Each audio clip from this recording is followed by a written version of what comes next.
I got a bunch of parts in this morning. I got my bearing retainers and my new pin and that kind of stuff. So back in the day, they did some kind of ass backwards stuff. So this is the adapter plate to adapt the Jeep T90 to a Chevy bell housing. And they actually used two bearing retainers. So they used a bearing retainer, factory Jeep one, cut down on the front of the transmission, and then a GM one for the pilot or the throwout bearing guide.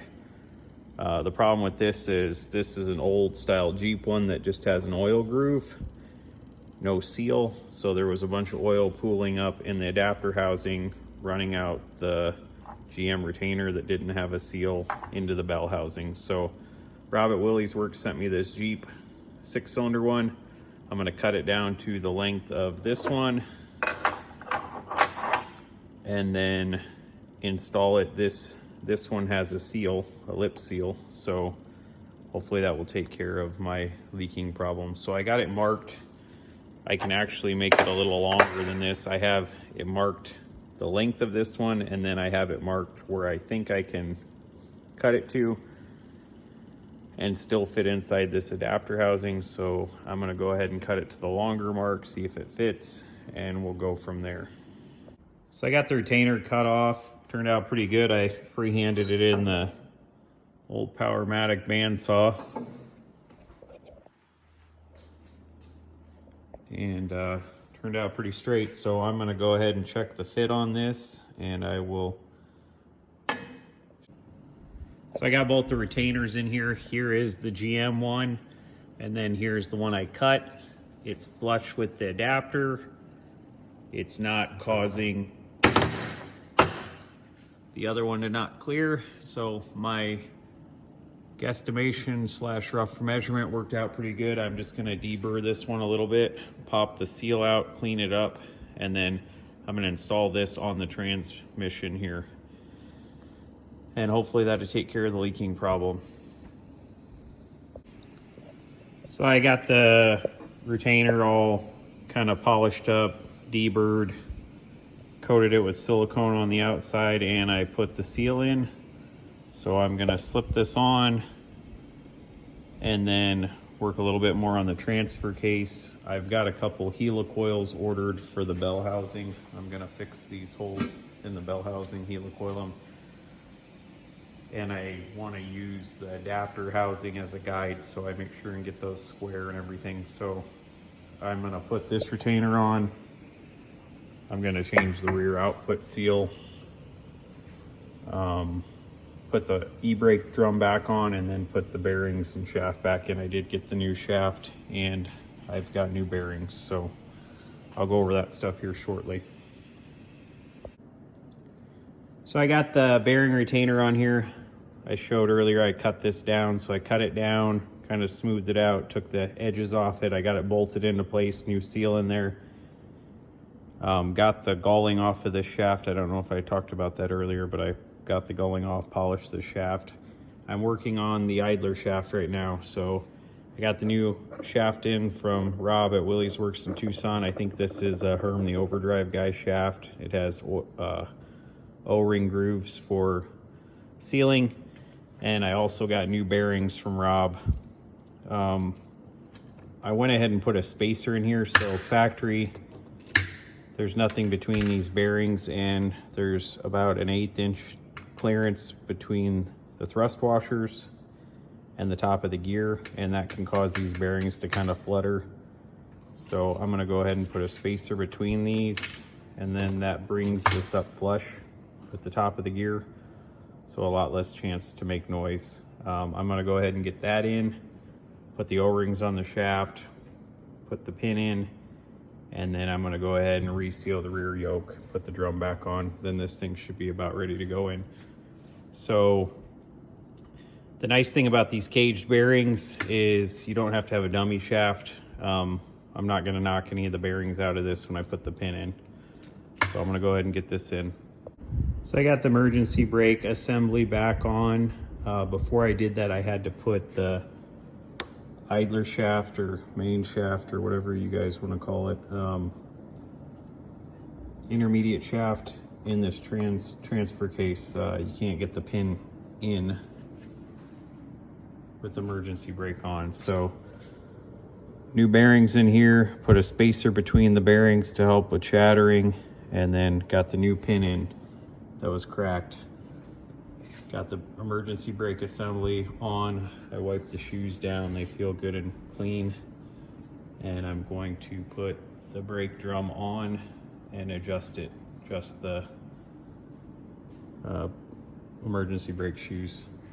And then all I have left on this transfer case transmission is to put the pan gasket on. I might flip it, put the pan gasket on, and then the adapter housing in the morning. So making pretty good progress. Gonna get on the fuel injection yet still this week. So when you're adjusting these brake shoes on these old flat fender Cj3as, I always put a couple nuts on here to hold the drum against the yoke. Then it doesn't give you any false reading and the drum can't cock. So I got these snug down, that keeps the drum square. And then you just turn the drum till you get two holes lined up, and there's two adjusters for the lower and upper shoe. And I just make sure that I have about the same threads showing top and bottom. That way the shoes are staying square in the drum, and it's wearing the shoes evenly. So got this all adjusted. If you can hear it, there's just a faint bit of drag. That's what I want, just a very lightly kiss. And I adjust it with just a brake spoon. So it's all ready to go. Put the pan on. So I got the T90 all done and the Dana 18. All I have to do in the morning is bolt the adapter housing on and the other bearing retainer. Kind of just wanted to go over what I did overall. So I first off pulled all the exterior bolts out that go into the case, goop them up and retighten them all. Also put magnetic drain plugs and fill plugs everywhere. Replace the ball stud here. Did a new bearing retainer that has a seal in it, and I had to cut it down to fit on the between the adapter housing.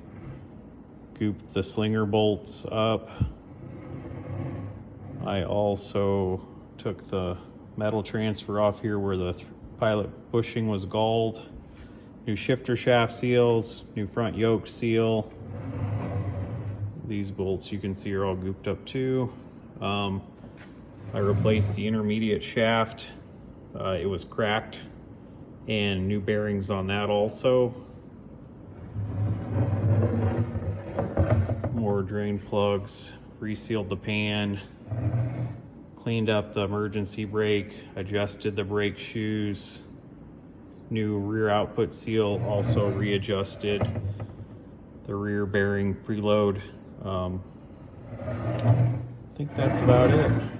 There's the new shaft in there too. But turned out pretty good. I wiped it all down. Looks good, not all oily, and hopefully it took care of that growling sound, and I did a little preventative maintenance. Everything looked pretty fresh in there. The transmission looks super fresh inside. So I think it should be a good setup for this trip. When I get back, I'm gonna probably replace this input gear and put a stock bearing retainer back on here, and then it'll be ready to go right in the flat fender. So I might take the transfer case apart and put it in a 20 case, but since I just bought this new pin, I might not do that. I might just build an extra transfer case, take the guts out of this one and put it in a 20 case. So we'll see what happens. Should be ready to go in the morning. Like I said, I just have to put the adapter housing on and fix the bell housing bolts. But I should get this in tomorrow and be able to start on the fuel injection. Transmission transfer case is on the transmission stand. I will get that in tomorrow. I went ahead and resealed the cover, put a magnetic drain plug in and fill plug in, so it's all ready to go. I should get this thing drivable basically tomorrow again, so stay tuned.